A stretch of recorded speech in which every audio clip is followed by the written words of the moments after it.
everybody. Welcome to another episode of Training and See. Today we have the Trutina. We have the Trutina by Spey. Okay. And this is an aged in bourbon cask one. Let's give this a little spin. Okay, coming in at on the block. 46% limited release. Let's try it out. She's packaged up nicely. Very light in color. I love purple on bottles. I don't know. There's something about it does look really Glen nice, Ellachie had it. That same with that Aaron. Yeah, the Aaron malt. The Aaron 14. Looks good. And look at the bottle shape. I mean, it's lean and mean for sure. This box does not give you any information besides that it is aged in bourbon casks. It's a limited release. Yes. And it is 46% distilled, matured, and bottled in Scotland. So we know it's a Scotch. Well, here in on the bottle itself, it does say non-chill filtered. Excellent. Distilled at Speyside Distillery, limited release of 18,000 bottles. No color added. Yeah, So I was going to say, like, looking at the... No color added, 46%. no age, but... Yeah, other but, than age. But look at the color on that. That's I mean, really... it doesn't... Yeah, I mean, that looks as natural as it comes, right? Yeah. Says it right on there. No color added. Here we go. Which could be... Who knows? You don't know. Quiet on set. Quiet on set. Here we go. Excellent. Money pop. Here we go. Yeah, so you can't always determine the color of a whiskey with the age of a whiskey either. Or the quality. Or the quality, because a lot of the really peat balmy whiskeys from Islay are quite light in color. They are indeed. Yeah. This is a bourbon cask, so... What does this say? There's something on here. Trutina means balanced and pure. Oh. Just like you. So me. Single malt Scotch Whisky. Lord Byron's love of Latin, it says on there. Obviously. Lord Byron himself making an appearance. It's about time. It is about time. Okay. Fragrant on the nose.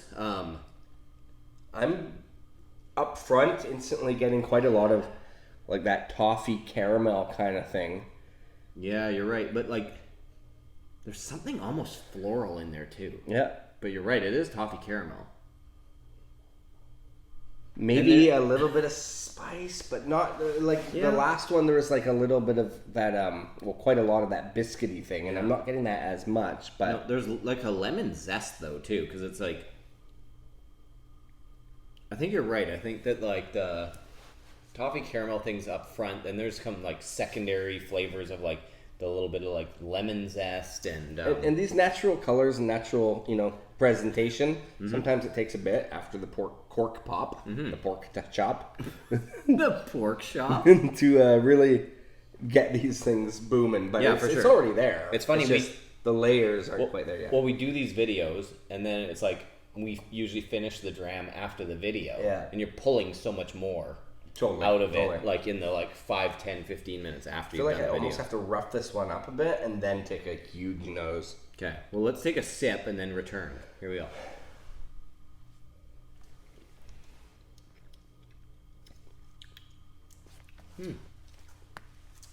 It actually kind of has a little bit of that effervescent, you mentioned the floral. The floral is way more on the flavor. I just can't. It's still quite soft though at 46%. Well, it has it's almost more of like soft vanilla herbal honey on the palate. Totally. Like it's a bit of a different palate than the nose. The nose comes in like caramel toffee, and then it's like more of like a Speyside herbal honey heather kind of still deal. Quite sweet. Yeah, it's got a nice sweetness actually. Sweetness to it. It kind of reminds me of something.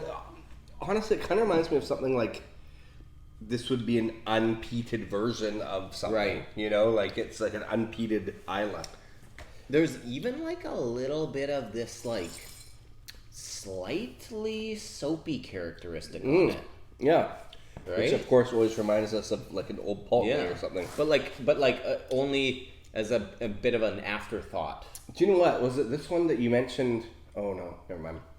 But one thing about the Speys so far is the two that we've had are both very highly drinkable. Highly drinkable, but also like separate from each other. I don't know quite yet if I can put my finger on a house style. Not exactly. So maybe we have a couple more bottles to open, but one thing that's cool though is that there's a lot going on here, and I think. I'm actually like. Yeah. Sorry. Go for it. No. I totally interrupted, but I'm getting like this oddly tropical kind of fruit nose to it now. Like that effervescence on the palate up front kind of comes off on the nose. This is gonna be kind of a weird comment, but like you're right, because like there's almost like a starburst strawberry coming off of like. There's a lot of interesting sweetnesses coming from this one. Very cool, actually. Yeah. I'm really enjoying this, and like it's the experience. Yeah, like it's nice when you not finally. It's nice when you get a whiskey that is like we've tasted and smelt things similar, but yeah, it's not lots like of components are different whiskeys. Totally, yeah. Like never in this like particular formation. Like I would almost like it's very single malty, but I'd almost say it's like a blend of certain single malts because like, there's just so many like things like unique flavors happening. Like I mentioned the unpeated characteristic kind of almost reminds me of like an unpeated Coila in a way, but reminds you of like that very Speyside Speyside thing. Yeah, but then the bourbon finish gives it that sweet vanilla toffee kind of aspect to it. Pretty very cool, good. yeah. And at 46% non-chill filtered, no color added, like a lot of things right about this bottle. And it's called something we can't pronounce. Yeah, which most Scotch are. Trutina. Sounds very Italian. Unpronounceable for us. Well, this has been fun. We're sponsored this month by Spey and our buddy Brian E. Ty, and we've got a Dram Club. If you want to taste these things, go to patreon.com/TrinityandC and sign up. Sign up for the Dram Club. All right. Click like, subscribe, leave a comment. I drank mine.